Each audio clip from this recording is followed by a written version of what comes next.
Evening everybody, it's Gene, it's Asim, it's Gene and it's Hadi who's had a brilliant day, albeit a frustrating 3-all draw where Liverpool have dropped points once again at Anfield, and they're making a bit of a habit of this, Gene, aren't they, where a few winners, late winners at Anfield over the last couple of weeks before the break had sort of really papered over the cracks, but it's clear there's underlying issues in the team, and now it's just sort of coming out and coming to fruition now. Where shall we start? Look, the lineup first of all. Were you happy with Carvalho starting, or was it one of those sort of things where the sports scientists tell the management where one plays in the red zone, or Diaz in his case? I don't buy this in the red zone. Am I making excuses? You are making excuses, man. Look, end of the day, for me personally, you can't have one of Diaz, Jota, or Nunes has to start had to start today. You can't leave all three of them on the bench. It didn't make sense. You had to at least start one of them. Okay, I can understand because they had long flights and all of that sort of thing. Give them 45 minutes each. If that's the sorry guys, got a bit of a cough after that performance. but look, give them 45. You had nothing to shout about. Where's your voice gone? No, I was shouting at the players more, like, that's why. Judging going by our first 25 minutes of the performance, it was abysmal. But look, I wasn't happy when I saw that. Look, I was confident before the game. I thought we'd get the win. But then when I saw the lineup, you heard me, didn't you? When I said, look, I don't know, When I saw the lineup, I wasn't as confident as, let's say, as 20 minutes before that. Because I expected at least, I really wanted Jota to start. I thought, okay, Nunes and Diaz, they had longer flights coming from South America, fair play, Jota didn't have, the flight wasn't as long, and I thought, start with Jota, give him 45 and take it from there. But that was, to be fair, everybody else, I was expecting that team, except for Carvalho for Jota. Trent, I bigged him up before the game, and look, I'm not going to go all out on Trent because there's been a lot of talk about his positioning, and even the fans who were sat next to me, Gene, were saying, he should be sort of defending, and that's his job and this and that. But only about 24 hours ago, Klopp told you that his job is not just to defend in this team, and he is under instruction. So if you've got a problem with his positioning, then have a go at the manager. Yes, there are times where he switches off. There are times where he's flat-footed. That's my main problem with him. In his one-on-one defending at times, he's flat-footed. And he didn't used to be like this, Gene. And my concern with him is, has he put too much muscle on? Because his mobility has been affected. But you were talking about this before this, the issue that we've got with it. He seems like he's bulked up, and he feels like, he's a yard slower. Yeah. It feels like you can go past him a bit, easier. Look, we all know there are defensive frailties, but we all accept him because of what he gives us going forward. Yes, look, I get the way he plays. He is our creativity. He is the man who plays the pings, and I get all of that. But as in some of his play at times, he feels like he just doesn't try. Honestly, sometimes today there were a few moments in that half where I felt as though he didn't try, and that. It pisses me off. Yeah, it's concerning because he does have that lazy sort of feel even when he's chasing back. And I am concerned about the amount of muscle. If you see him in 2019 or whenever he came, 2-3 years ago, he was like a dynamic type of right back, and his ball, obviously your body develops. I know that, you do put on, natural muscle, but has he spent too much time in the gym?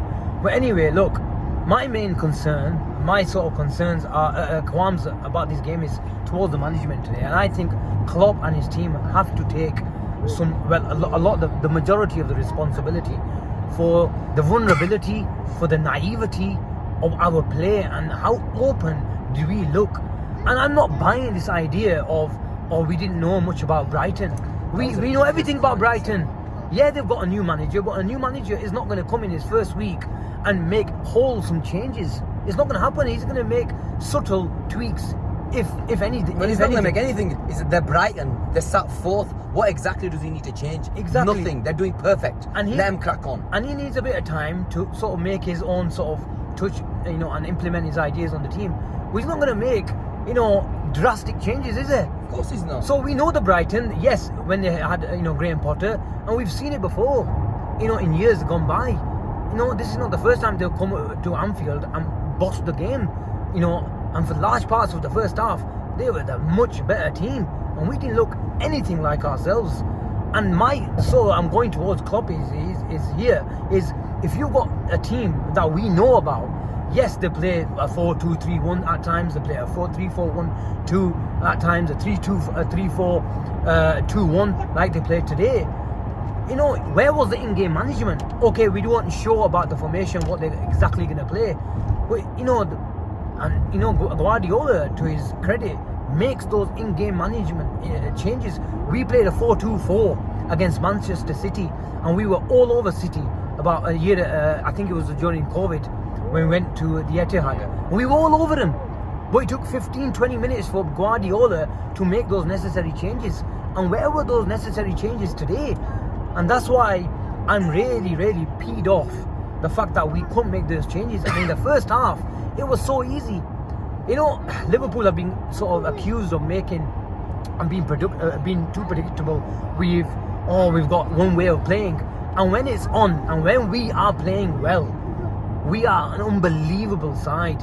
But it's dependent on high press, high energy, and conviction in your play. But at the moment, it's in their head. Some players, look, you see it at times. Salah looks around his shoulder. Am I going to go? Is he going to follow me? And when you have, at this elite level, when you have to think about things a second or two more, it's just too late.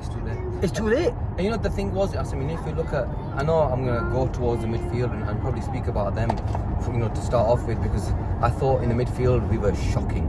Honestly, the first 25 minutes, the amount of space that we gave Brighton, number one.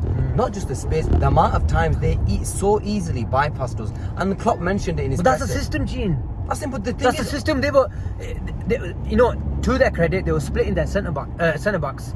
Yeah, a lot of teams at Anfield come with 3 centre backs, and we make them into a 5 straight away, a flat back 5. But today they split their centre backs, and they were making their wingers as they were being brave.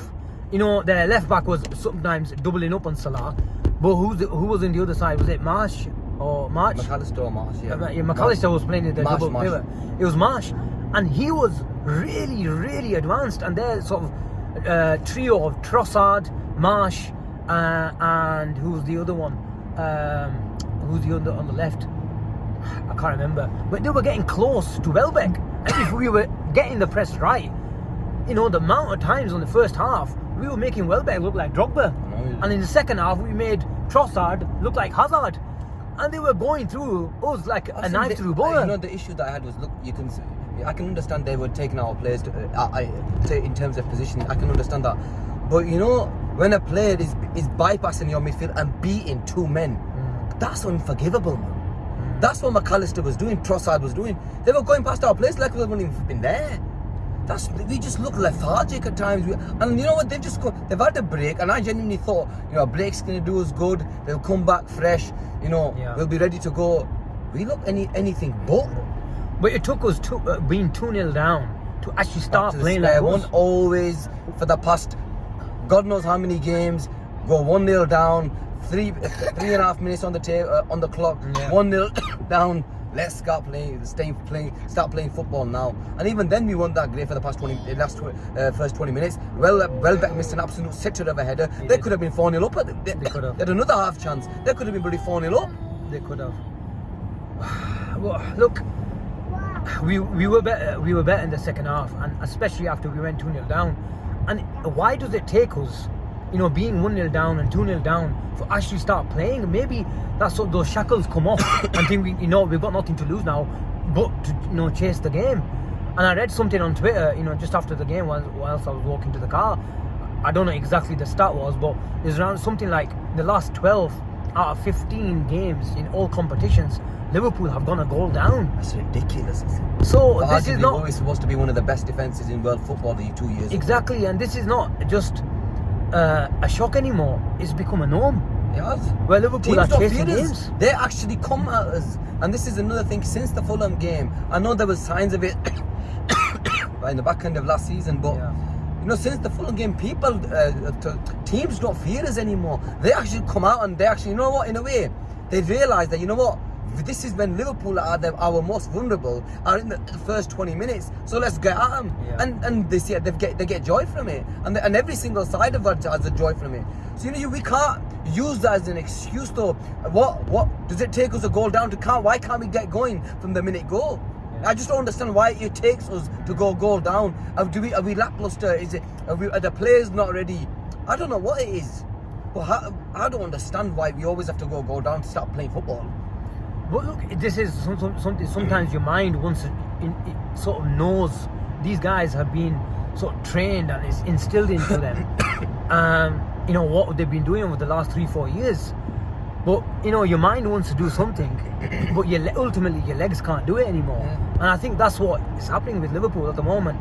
And it's so clear that we lack that sort of destroyer in midfield. And I don't want to go through the whole drama, debacle in the summer that we lost out on Chouameni, our sort of chase for Jude Bellingham and this and that. It's there to see. Everyone knows we're missing those legs in midfield, and it's not a coincidence why we find ourselves a goal down so many times, because we're just giving teams. It is. But look, what do you think? Look, I don't want to go into this. This new system's not working and this and that. I think this system has been worked on for the last 3-4 years. Been worked out. It's worked out, but the subtle changes that we've been implementing on our team. So, for example, the exit of Mane, and we bought, Diaz in. Diaz is more of a, sort of a wide winger compared to that sort of Mane's role that he was playing, especially when he was playing up top. We've put Harvey in the right-sided midfield after, was Gini leaving. This evolution that everyone's talking about, obviously it looks very, very disjointed. But there were subtle changes. They weren't drastic changes. Yeah, I know we went from a flat three to more of a double pivot, and letting that right-sided midfielder to be a bit more free. It's not worked. I know it's not worked, but ultimately my point is this team has just lost its legs and it's playing like they're just knackered. Listen, another thing, you've talked about in-game management and tactics and stuff like that. Why can't, can the players not see that we're struggling in the midfield within the first 20 minutes? Can there not be subtle changes then? Can the team not make some changes then? Okay, you know what? Let's keep it tight. Why is there none of that in our play anymore? Gee, we've never kept it tight. Yeah, but we don't have a choice. We actually don't have a choice. In that season when we won the league, I think there was plenty of 1-0s, and we used to sort of get that goal and control the games. There was an inability to control the game, even when we went 3-2 up. They brought Adam Lallana on. I thought, they're obviously going for it with 10-15 minutes to go. So we'll catch them on the break and we'll win this game 4-2. But every time they went, had the ball, there was, and Fab got an absolute roasting from, because they've been sort of taught these ideas of winning the ball back in the counter press and in defensive transitions. But sometimes you have to judge the situation. I've talked about it so many times. You have to just sit off and just don't mark space. Fab was marking space. Lallana came on and was playing through the lines, and Trossard was just running through the middle. We were knackered in the second half. In the first half, they were creating overloads on the sides, and we weren't sort of reacting to it. In the second half, we were just knackered. And yes, we were chasing the game and we put a lot into it. But Trossard was going through our midfield. How many times have we seen people come to Anfield and go through our midfield like that? It was hardly ever. Honestly, the amount of times that Brighton went through the middle of the park for me was a joke. Yeah. Are we that bad? Are we that easy to be bypassed? I'm shocked at how bad we were in terms of that. And you know what? He deserves the role because not just Fabinho, the midfield generally, they had a man over every time, and I can accept that. They were always going to have a man more because they play an extra man in midfield. Yeah. But come on, like you mentioned, you have to judge it. You have to understand when to go, when not to go. Yeah. And we look like lost. Like you mentioned, if there's doubt in the player's mind as to when to go and when not to go, that is a massive sign to say, okay, this is not working. Back to the drawing board. Yeah. Because if there's doubt in every single play in the way he's playing. Yeah. And like you said, in the Premier League, You get found out. You make one slight mistake, a slight little hint of not going, and that's going to cause problems. And that's exactly what happened. We're looking forward now. We've got Okay. games are coming thick and fast now. We've got Hardy's getting tired. I think he's getting bored of us as well. But we'll soon wrap up. But looking forward to our next game now. We've got Rangers and the games are coming thick and fast. It was 9 games in October and that's one down, and we haven't started October really well. I think, we need to put us in performance. We need to go to the league leaders next week with some confidence. Well, they better put a performance in. Forget the league leaders, mate. We've got Rangers in midweek. That comes first, and then it's then it's Arsenal, and then it's Rangers away again, and then it's Man City. So they're not going to get any easier. Look, I said we just got to. I don't know. It feels like the bottom line is, I said like you said. The performances have been papered over. We deep down we know there's been one half performance all season, really, and that was the Bournemouth game, and I don't count that. So every single game this season that we've played, really, we've been shy. And do you think we've been found out, or is it just a combination of that? Yes, we've found out, we're slightly too predictable, the new sort of tweaks are not working, or ultimately we've just lost our legs? Everything. I genuinely believe. I believe it's a combination of everything that you've said. Because look, we have lost our legs. We're not the same Liverpool. We look lackluster. We look tired. Yeah, all of that. Yeah. The team, look, end of the day, I said you can't climb Mount Everest twice. You get to the top and get told you've not won anything. That's what's happened. And they're just knackered. And psychologically, mentally, there's fatigue there. Mentally, they're not right. I feel that anyway. And I genuinely thought Thiago coming back would give us the sort of kickstart. Yeah, he gave us a kickstart in one or two games, but not enough. Yeah, look, I don't want to put it down to the whole kid, but I just think that was just especially in the first half, in the first 25, 30 minutes, it was a real imbalance to our team. And the thing is, teams know how we're going to play. And Shimikas, I don't want to single him out, but his delivery was absolutely shocking. And the thing is, if you're going to play like that, we take risks because we play front foot football. But if you're going to play him in that high position, and even Henderson was so high and narrow today, Salah was in his usual high and narrow position. All this talk about being so wide, that was put to bed today. He was he was making those out to in runs today. But going back. Sorry. It's alright, don't worry about it. I think we're getting off services. Nature calls for Hardy. But, Carvalho, I just didn't like the balance on that side where he plays a more of an inverted left and, Shimikas bombing road. He actually looked better as him when he actually came inside in the 10. He looked decent. Then he tried to make. He can't play on the left hand side. I don't see that. Can't see that being his position. Personally, it's not his position. Especially the way Diaz plays there. He's a completely different sort of player, and he can't play that role. Come on, man. He's an 18-year-old kid. We're telling him to go out there and play a role. That's not even his position.